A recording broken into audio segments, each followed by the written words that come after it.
ton nuance et d'interrogation qui doit être notre fil là concernant ces mouvements d'ouverture de la psychiatrie dans leur diversité et dans la variété de nos effets. Donc, on va commencer par une ouverture sanitaire, me semble-t-il. En tout cas, c'est l'avis de celui qui va nous en parler, là, Jean-Michel Jeantison, que je présente brièvement.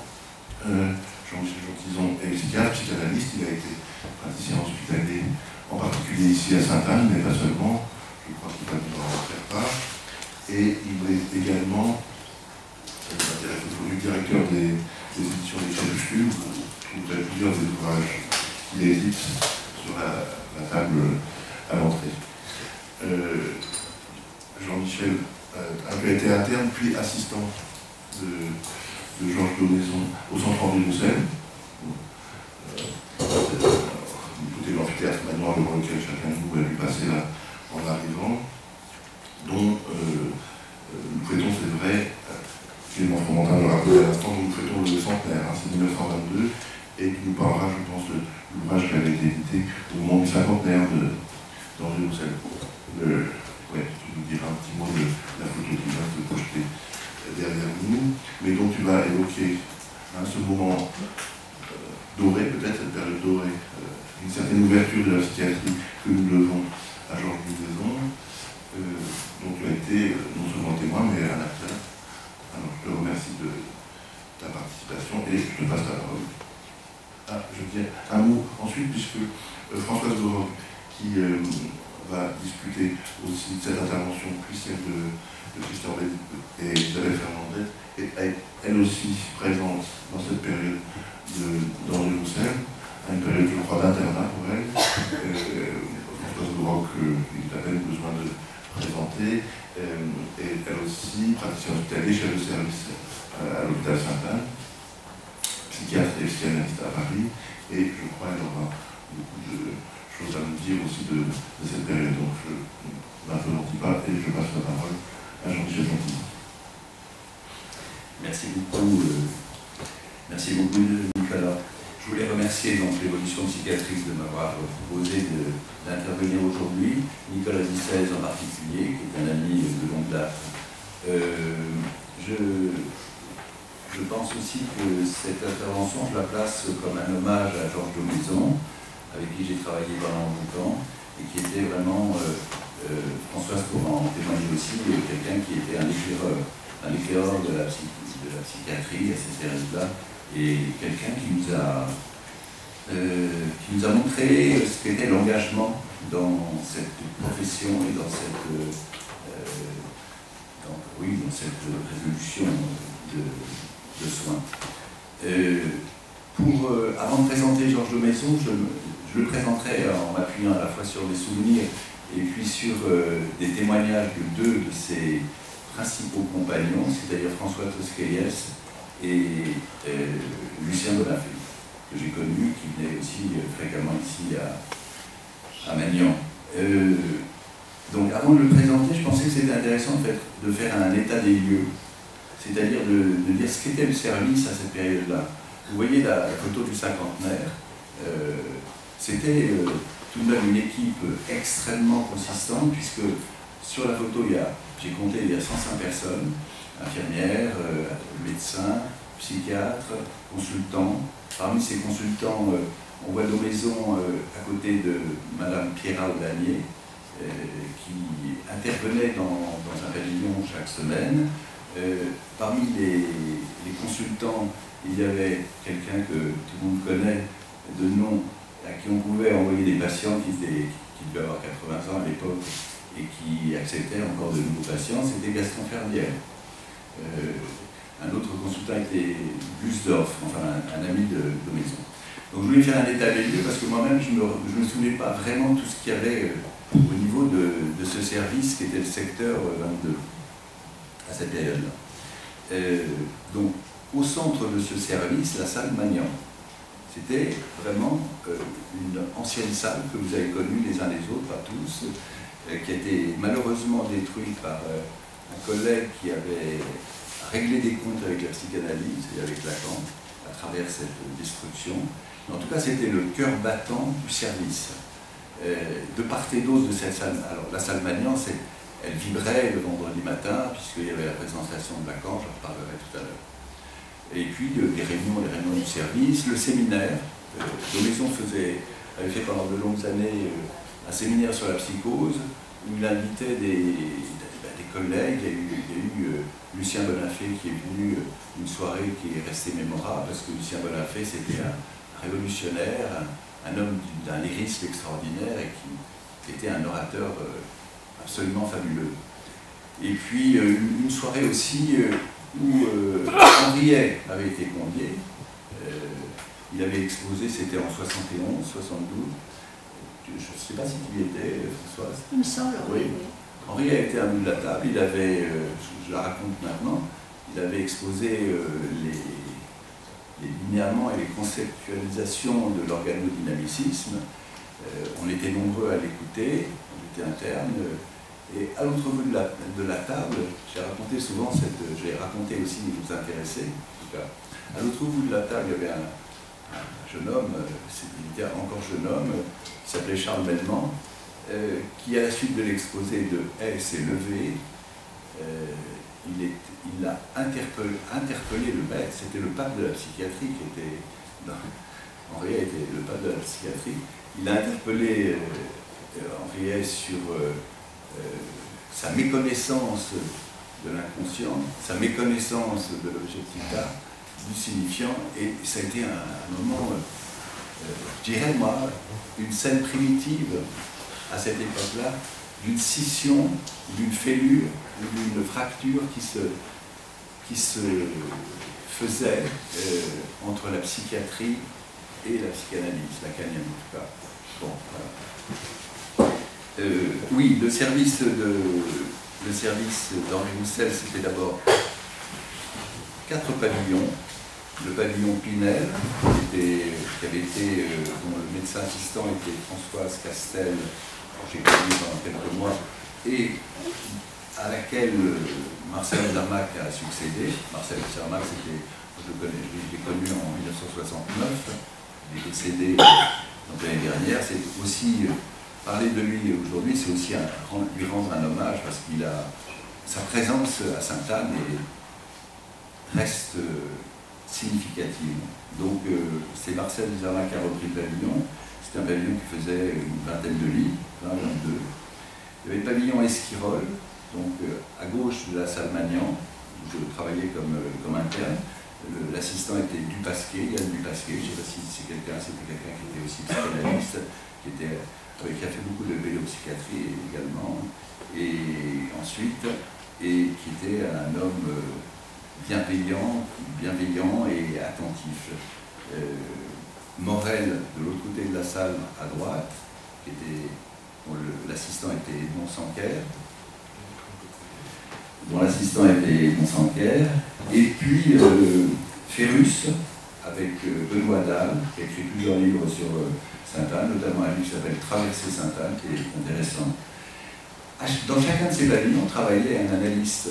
C'est-à-dire qu'à Ferrus, Dalle était l'assistant, le psychiatre, et à toutes les synthèses, plusieurs fois par semaine, Madame Pierra Olanier était là, présente, intervenait, et ça c'était quelque chose d'absolument fantastique. Moi je n'ai pas assisté à ces réunions-là, mais Pierra Olanier, on l'a rencontrée fréquemment.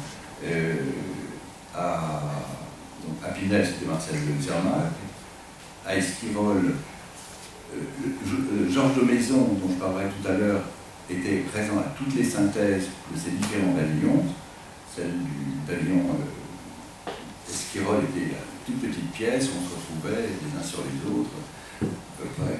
Et à Esquirol, l'analyste qui intervenait était Salomon Resnick, c'est-à-dire quelqu'un qui était, c'est un nom qui vous parle, je suppose, c'était un analyste argentin qui était venu en Europe quelques années auparavant, qui avait une consultation, qui recevait des patients en analyse à Paris, à Londres et à Venise. Il y avait 3 cabinets. Ça c'était les 3 pavillons, les 4 pavillons. C'était des pavillons d'une vingtaine de lits. C'est-à-dire que moi je venais, avant d'arriver chez Daumaison, j'avais été à Maison Blanche dans un service de 500 lits. J'étais chargé d'un pavillon de 120 lits comme interne, seul. C'était la règle. Après, j'étais passé en Guadeloupe, où je m'occupais comme interne de 80 lits, dans des conditions moyenâgeuses. Et là, j'arrivais dans ce service avec la responsabilité de 6 patients. Donc ça changeait un peu. Ça changeait vraiment. C'était vraiment un oasis et quelque chose, un lieu extrêmement privilégié, sans qu'on s'en aperçoive vraiment. Dans le service, il y avait la guidance infantile, qui dépendait du service Henri de Seine, qui dépendait de Daumaison aussi, et qui était géré quand je suis arrivé, géré c'est pas le mot, qui était dirigé par Pierre Malle. Je ne sais pas si vous connaissez, si vous vous souvenez de cette photo où on voit 3 internes dans les années 30 à Sainte-Anne, Pierre Malle, Jacques Lacan et Henriette. Voilà. Pierre Malle était là, c'était la fin de sa carrière. C'était très difficile, tout le monde voulait assister à ces entretiens, donc c'était difficile d'y assister, mais bon, c'était possible parfois.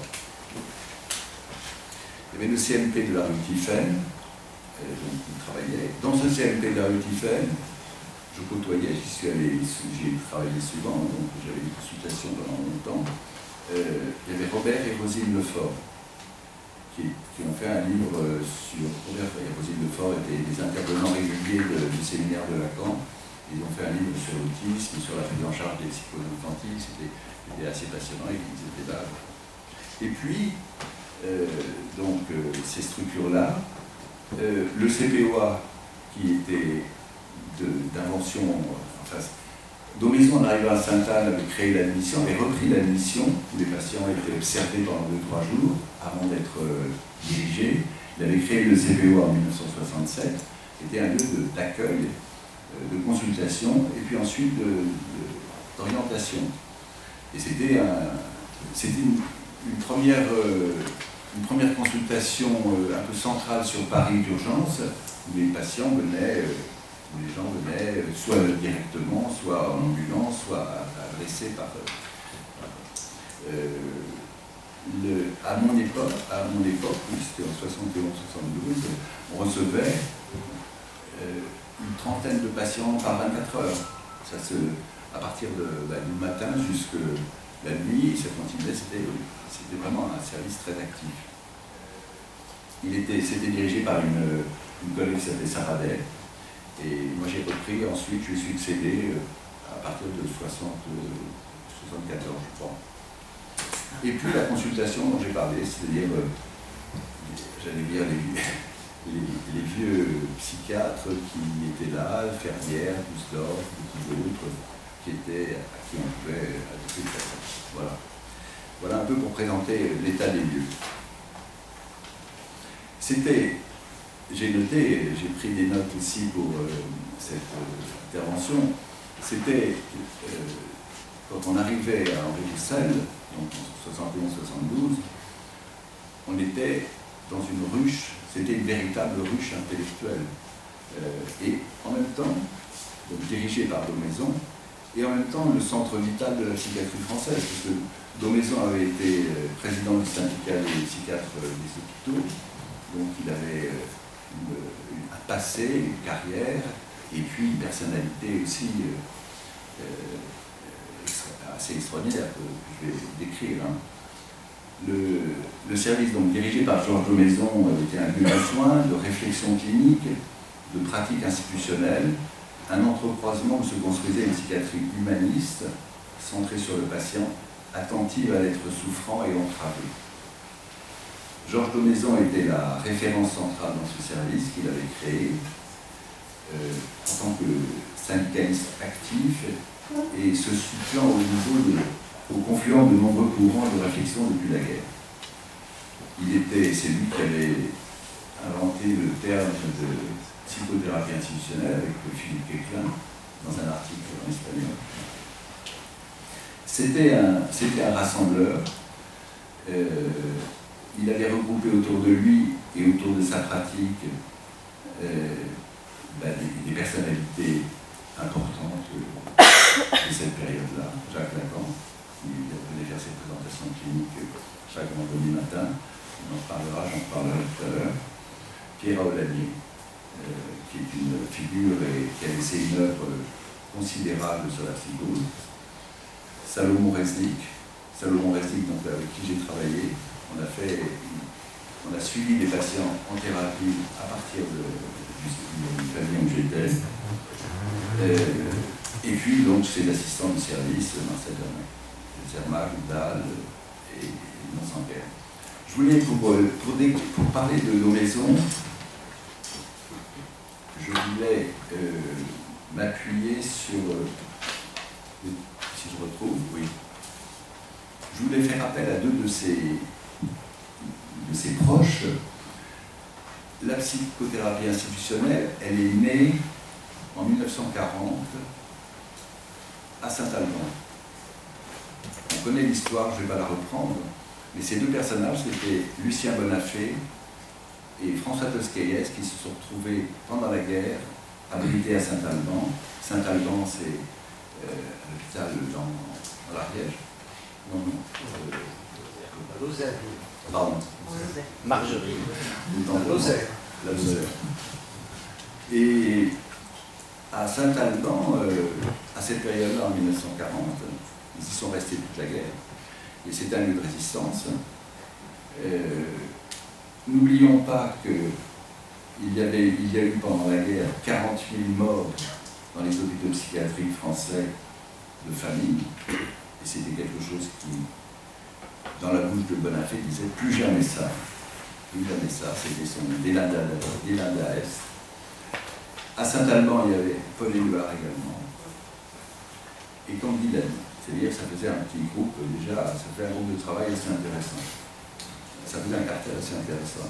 Bonafé, Tosquelles et Éluard et Candidaine. Donc il y a eu ça, en 1940.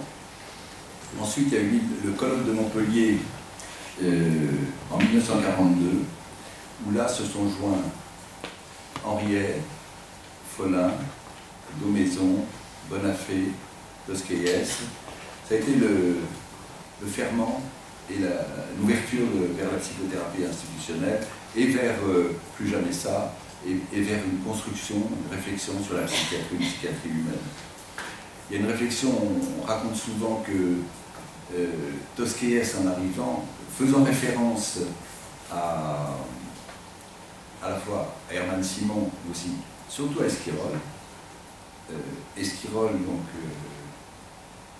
avait dit une maison d'aliénés, c'était le terme qu'il employait, entre les mains d'un psychiatre habile, peut-être un instrument de soins efficace. Et en arrivant à Montpellier, en rejoignant les autres, Tosquelles aurait dit Esquirol, voilà, tu nous as redonné l'espérance. Donc ça, c'était un des fondements de ce compagnonnage. Alors, je voulais citer Tosquelles dans ce qu'il dit de Maison, parce que c'est assez magnifique. Je vous lis ce qu'il a. Il parle de Daumaison comme ça, et on rejoint sa description. Je l'ai vu surgissant des vieilles pierres de Nîmes, drapé dans sa toge de sénateur romain. La chose publique était sacrée pour Georges Daumaison. Il faut rappeler que Daumaison il avait hésité, quand il était à la fin de ses études, à entrer dans les ordres ou à choisir la psychiatrie. Il avait fait des études de théologie et des études juridiques assez poussées. Sa toge était tissée de fils issus de la vie même, de la praxis clinique et thérapeutique. La sienne et celle de quelques-uns de ses confrères.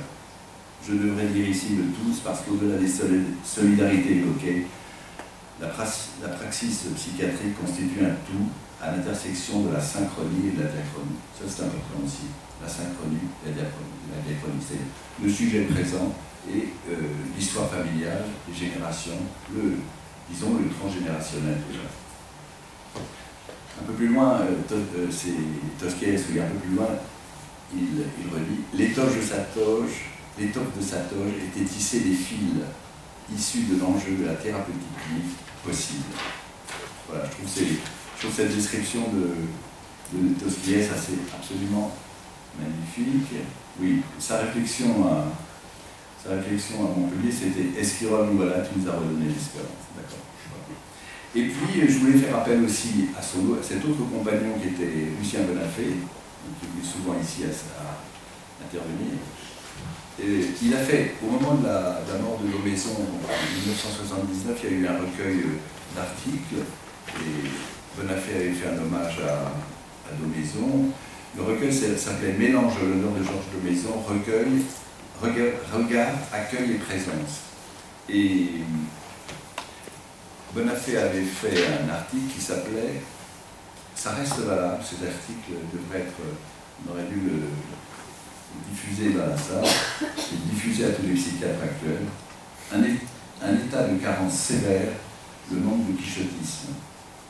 Oui, parce que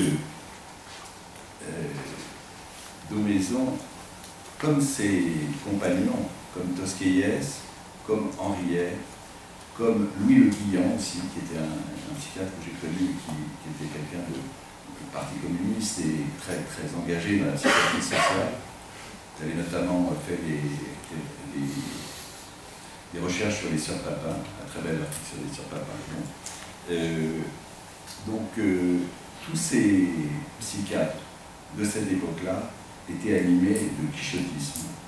Alors, je vous lis un petit truc, un petit extrait du texte de Bonafé.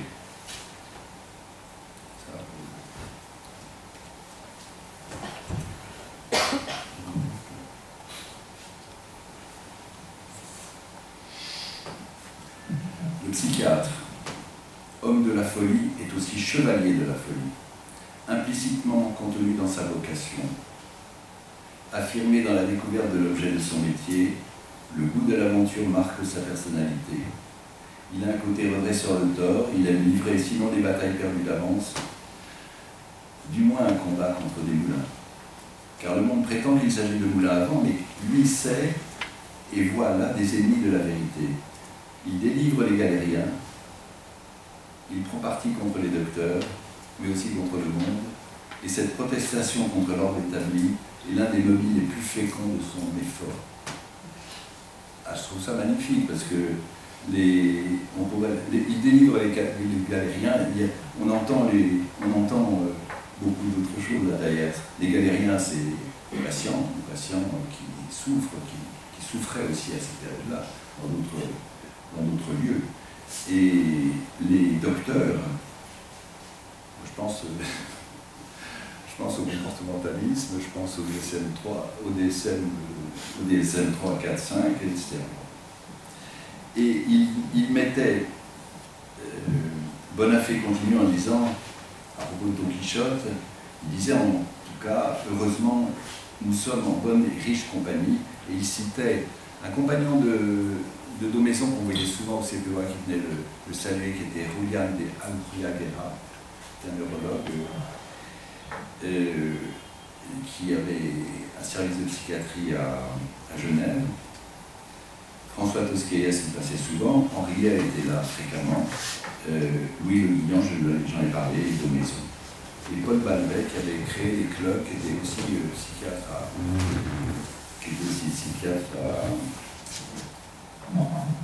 à Saint-Amand. Donc voilà pour la présentation. Alors, je voulais dire aussi quels étaient les... je trouve que ça situe bien les réflexions de l'époque. Quels étaient les écrits qui encadraient et qui étaient les objets de discussion de ces années-là. Je les ai recensés un peu. C'est une liste, mais on va s'arrêter sur certains titres. Il y a un texte pour moi. J'ai commencé la psychiatrie en 1969 et paru ce jour-là, le jour où je prenais mon premier poste à Maison-Blanche un livre de Roger Gentil qui s'appelait Les murs de l'asile. Et c'était un texte, je ne sais pas si ça vous dit quelque chose aux uns aux autres, en tout cas c'est à relire. C'était une critique acerbe, vitriolée de l'asile psychiatrique et qu'on avait sous les yeux. Et du coup, une bouffée d'oxygène extraordinaire pour les acteurs. Tu te souviens de ce livre? Oui. Donc, Les murs de l'asile de Roger Gentil. Roger Gentil, c'était un médecin qui travaillait à Ferry-les-Aubrais. Il y avait eu le colloque de Bonneval, avec la présence de controverses entre Leclerc, Laplanche, l'inconscience, le refoulement. Ça, c'est quelque chose qui remontait à 1966. Il y avait aussi, ça c'est, j'en ai parlé peut-être, oui j'en ai parlé un peu tout à l'heure, mais Daumaison avait été chargé de faire le rapport du congrès de psychiatrie, de neurologie et de psychiatrie de 1970, donc on sortait de ça. Il avait fait un rapport qui est chez Masson, que j'ai à la maison, que je crois il serait intéressant de republier, parce que c'est un rapport qu'il a fait avec Guy Benoît, avec des interventions de Pierre Aulagnier, des interventions et des textes de Pierre Aulagnier, de Melman. Bon. Comme je le disais tout à l'heure, on aperçoit les clivages qui se manifestent et qui débutent à ce moment-là. Les autres, on pourra y revenir peut-être. Les autres lectures que nous avions, c'était les séminaires d'Oury, les premiers textes d'Oury sur la psychose. L'anti-Olive était paru récemment, dans ces années-là. Donc Deleuze et Guattari travaillaient là-bas. Il y avait toute une réflexion aussi sur les lignes de fuite, le devenir animal, les devenirs, ces questions-là qui sont passionnantes pour la psychiatrie. Moi, j'ai réutilisé, notamment, j'ai fait un livre sur la lycanthropie, et c'est des thèmes, c'est des concepts qui sont assez passionnants. On lisait aussi un auteur belge, il y a des psychanalystes belges dans la salle, qui s'appelle, je crois qu'il existe, je ne sais pas s'il existe encore, qui s'appelait Alphonse de Valence, qui avait écrit un livre sur la psychose essentielle. Je ne sais pas si ça vous dit quelque chose. Bon, il y avait la formation psychiatrique, qui était la revue des psychiatres des hôpitaux, qui était toujours passionnant. Fernand de Ligny, les textes de Fernand de Ligny étaient aussi tout à fait lus. On avait lu Laing, Copper, Bassaglia aussi, les tenants de l'antipsychiatrie.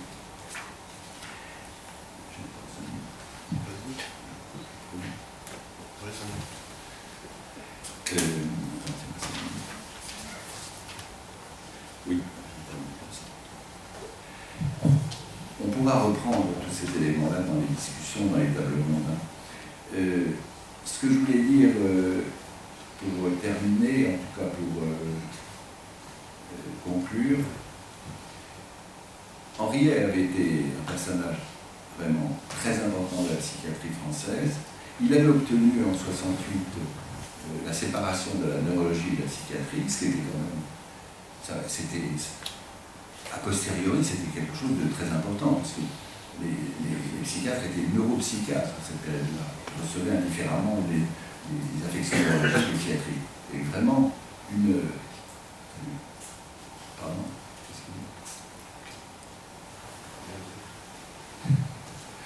Donc, il faut aller plus vite, non? Oui. Encore 5 minutes. Je conclue, d'accord. Donc, dans cette soirée où il y avait Henriet et Charles Melman qui polémiquaient, apparaissaient les premières fissures et le premier clivage entre psychiatrie d'un côté, psychanalyse. Un certain nombre de psychanalystes, à ce moment-là, de psychanalystes, sont partis dans le privé, ont quitté la psychiatrie. Beaucoup de psychanalystes, de psychanalystes de cette ère-là, ont quitté la psychiatrie publique pour s'installer en tant que psychanalyste. Et ça a été une saignée d'une certaine façon, hein, pour ouvrir des clientèles. je pense à l'allemand, mais pas seulement, à beaucoup d'autres. Et ça a été une certaine, je dirais, une certaine hémorragie. C'est développé entre la psychiatrie d'un côté et la psychanalyse lacanienne ou autre, une voie médiane qui était celle de la thérapie institutionnelle, mais qui datait déjà des années 50. La thérapie institutionnelle, c'est Laborde, c'est Lachenet, j'ai travaillé à Lachenet pendant 10 ans, et la psychothérapie institutionnelle a tenu le coup pendant de nombreuses années. Elle est maintenant, aujourd'hui, à l'heure où la clinique de Lachenet est à vendre, ça a été racheté par les gens retrouvés, ça va être racheté par les gens retrouvés, mais il y a un cycle qui s'est terminé, le cycle de cette réflexion et de ce développement, de cette conceptualisation s'est terminé ces dernières années. Donc maintenant, à d'autres d'ouvrir la voie. Je termine simplement en disant il y a eu tout de même une réflexion sur la prise en charge de la psychose, sur le traitement de la psychose à travers les écrits de Pankow, de Resnick, de Valens, de Scott, de Malvinet, qui a été exceptionnelle à cette période-là. Où est-elle maintenant? Qu'est-ce qu'on en fait? Les écrits d'Oladier aussi, qu'est-ce qu'on en fait maintenant? Voilà, c'est des questions qui peuvent se poser.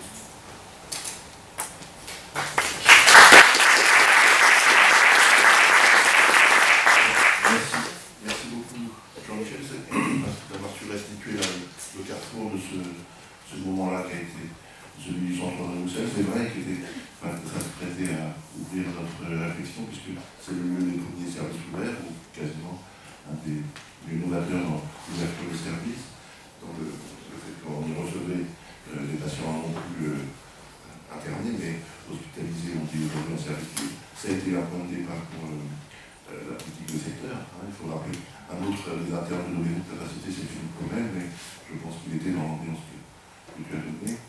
Et donc un point de départ aussi pour la psychothérapie institutionnelle, tu l'as dit, autant de questions qui aujourd'hui ne peuvent pas nous interroger sur l'espèce de fin de cycle dans lequel on est par rapport à ces interrogations, par rapport au mouvement actuel. Donc je te remercie beaucoup et je passe la parole à Françoise Laurent. Merci de votre invitation pour discuter. L'ennui, c'est que je n'ai pas grand-chose à discuter, parce que je suis d'accord avec tout. Donc ça m'a rappelé mes propres souvenirs, peut-être je peux en dire un mot, parce que tu viens d'évoquer Malvinet. Eh bien, il se trouve que Malvinet était ce qu'on appelait à l'époque assistant de travaux pratiques, à Lyon, où je suis née, et en philosophie, parce que j'ai fait des études de philosophie, et donc avant la psychiatrie. Et donc c'est Malvinet qui m'a fait lire à la fois Lacan et Pankow. Et donc, en effet, ce qui était merveilleux dans Bruxelles, c'était qu'on pouvait à la fois voir des patients avec mal, par exemple. Moi, je dis des patients avec mal. Bien sûr, avec Marcel Chamak, qui a quand même été une maître sociale, et il m'a tout appris quand j'étais interne dans son pavillon. C'est vrai que c'est extraordinaire de pouvoir à la fois avoir des patients avec Gisèle Pankow, avec Pierre Lanier, c'était assez merveilleux. Alors, je crois qu'effectivement, moi je suis obsédée par la poursuite de ça, à tel point que mon pauvre fils se trouve en train de poursuivre le travail à Sainte-Anne, sans que je crois consciemment l'avoir souhaité, mais c'est ainsi. Et donc, je crois que c'est vrai que tu as évoqué les galériens, c'est très important, et je crois que les galériens, on pourrait évoquer la nef des fous. Hein? C'est tout de même ce qui nous vient immédiatement quand tu parles des galériens. Alors, cette phrase de combat contre les murs, c'est très important. Et en même temps, moi je dois dire que je préfère la réaction de Lacan qui a dit « je parle au mur ». Je pense qu'il vaut mieux parler au mur que simplement se bagarrer. Parce que malheureusement, parfois il faut des murs quand les gens sont dans des états graves, et le déni, pour moi, est un problème. Voilà. C'est un problème qui fait que la psychiatrie a mauvaise presse de plus en plus, mais il faut bien dire, quand on voit des gens qui sortent en permission d'un hôpital psychiatrique et qui vont que quelqu'un, il y a de quoi avoir mauvaise presse. Donc j'aime mieux parler au mur que de lutter contre les murs, parce qu'il en faut quelquefois. Alors je crois qu'il ne faut pas être trop idéaliste quand même. Alors en effet, comme tu dis, c'était telle ruche intellectuelle.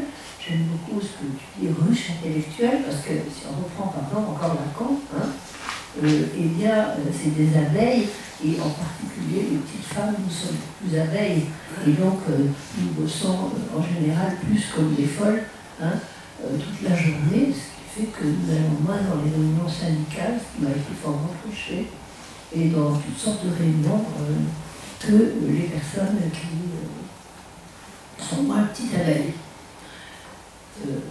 J'ai aimé que tu parles de Salomon Resnick parce que là aussi j'assistais à sa présentation et j'avoue que j'étais extrêmement frappée par l'accent qu'il mettait sur le cadre avec ce truc où il fallait absolument s'éloigner dans la présentation de malade. Je me souviens un jour comme interne, j'avais préparé les chaises et il m'a dit ah mais vous ne pouvez pas être aussi, je ne peux pas être aussi proche du patient. Il faut qu'il y ait une distance, mais une distance pour moi, dans le réel, ce que je trouve fou. Parce que la distance avec le patient n'a pas à être une distance dans la réalité. Or, malheureusement, cette distance dans la réalité est une attitude, pardon, mais de maître, cachée sous des questions de neutralité bienveillante que Lacan a qualifiée simplement d'absence de préjugés. Il n'y a pas à être neutre, on a le droit d'être sympa, ce n'est pas une question neutre. C'est simplement d'avoir une absence de préjugés sur comment est fabriquée sa psychose, sur quid de la perversion et de la psychose, sur etc. Il ne s'agit pas d'être neutre. Et donc Salomon Resnick, pour moi, c'était hallucinant. D'abord, ça me paraissait essentiel de mettre de la distance comme ça physique.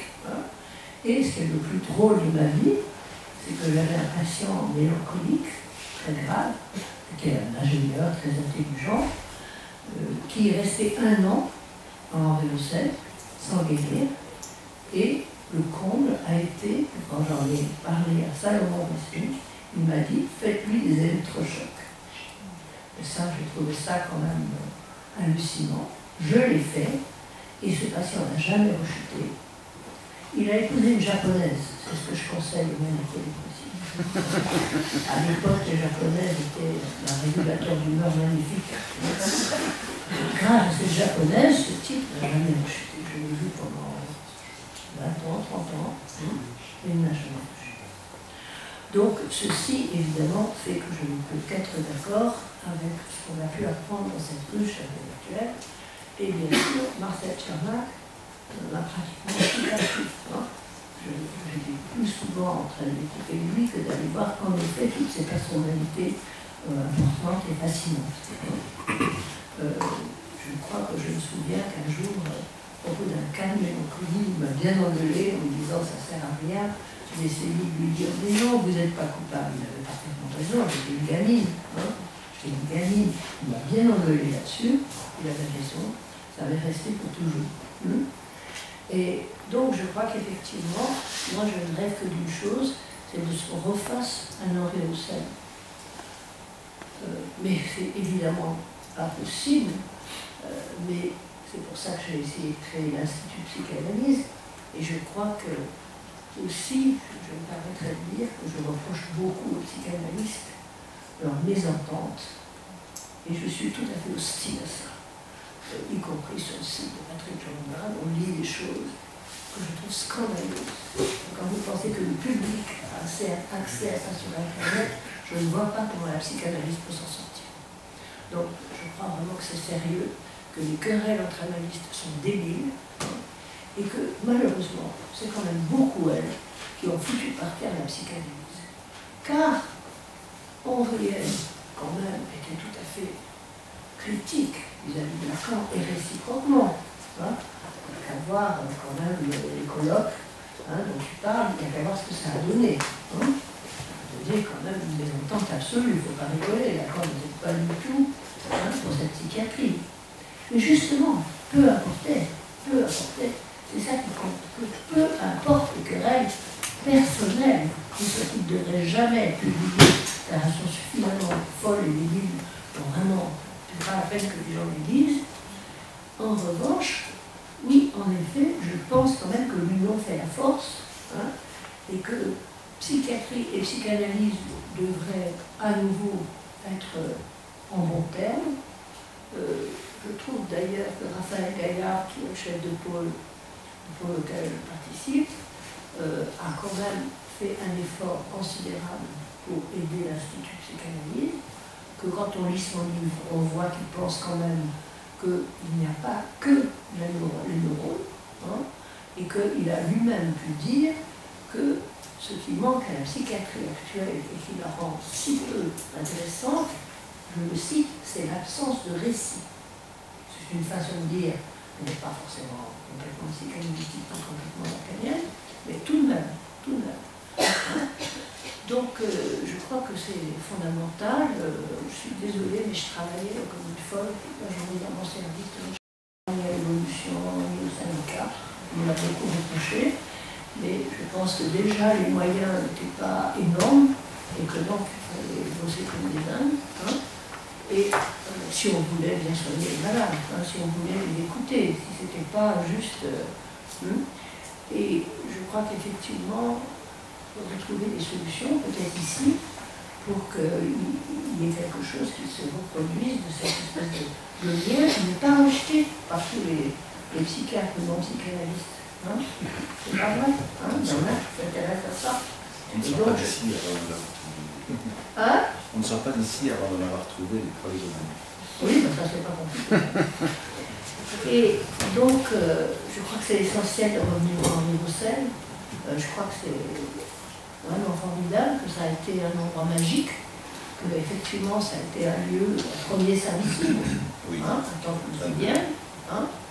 Et je crois que c'est important, par exemple, de relire de Ligny, et une amie à moi, Catherine Perret, va venir parler à mon séminaire à Sainte-Anne, d'un livre sur le livre. Je crois que c'est fondamental. Bizarrement, d'abord, on faisait ces réunions dans mon ancien service, des petites réunions, des réunions entre eux. Et puis, il était très difficile d'avoir une femme et une salle pour ouvrir. Je me suis battue, j'ai obtenu pendant longtemps. Et puis, sans ne sache pourquoi, ça s'est arrêté. Il y a eu un attaché de direction qui est arrivé dans les années, je ne sais pas. Jean-Louis a fait un séminaire ici à Sainte-Anne à partir des années, je ne sais pas, 45-46, toutes les semaines, pendant des décennies donc. Et il y a un attaché de direction qui a débarqué un jour à la direction et qui a dit mais il ne paye pas la salle. Donc on va lui envoyer la facture de la salle et lui faire payer. Voilà. Et donc il y a eu une révolte et finalement. Tu es là. On va peut-être suivre la discussion avec la salle s'il y a des questions. On va repasser à Ça fonctionne. Tout d'abord, je vous remercie tous les deux, le docteur Chapereau et notre collègue qui en parlait, donc je remercie le docteur Chapereau d'avoir mentionné l'importance de Philippe Homel dans l'histoire du secteur. Et je rebondirai là-dessus à propos du terme de ruche. C'est-à-dire qu'il y avait effectivement cette ruche autour de Maison à André-Hausen, et puis une autre ruche qui est le 13e, le service qu'avait monté Philippe Homel là. Alors, ce que je voudrais dire simplement, c'est que Maison, en venant à Sainte-Anne, avait d'une certaine façon un peu corrompu avec la psychothérapie institutionnelle. Ça apparaît dans le livre de Jean M, par exemple, enfin, une petite ironie que de Maison avait quand il avait invité les journées de Sèvres en dehors d'un lieu institutionnel, moins asilaire, disait-il, etc. Enfin, donc, de Maison avait un petit peu quitté et il s'était porté à Sainte-Anne avec aussi quand même l'espoir de mettre en place quelque chose qui correspondait à peu près au modèle que lui se faisait avec Henri Duchesne de ce que pourrait être un secteur, ce qu'on avait appelé des aires de recrutement. Bon, ça n'avait pas fonctionné. Et là aussi, où je voudrais revenir sur la maison, c'est qu'il s'était toujours montré extrêmement bienveillant avec l'expérience un peu marginale que faisait Pommel, qui a ensuite trouvé un grand écho, mais il est toujours resté dans une condition d'extrême bienveillance, d'intelligence, de soutien, hyper amical avec cette expérience-là. Donc on a écrit un livre avec des collègues sur Philippe Pommel, qu'on peut trouver dans la librairie, et je me suis beaucoup appuyé sur les dires de Daumeson. C'est une honnêteté intellectuelle, à mon avis, tout à fait exceptionnelle. Par rapport au secteur, Daumeson avait pris la distance, puisque je vous cite une réflexion qu'il avait faite dans le livre blanc de la psychiatrie qui était paru en 1966, donc il était déjà réaliste. Le secteur, c'est la transformation du psychiatre. Au lieu d'avoir une situation périodale dans son hôpital, il cherche à se tourner vers l'extérieur et y implanter son action. Mais bien sûr, il est difficile de se transformer d'abbé mitré dans son monastère en moine mendiant sur les routes. Je n'ai rien d'autre à dire. Il avait comparé aussi le secteur à la belle au bois dormant qui dort pendant 100 ans, qui pourrait être réveillé.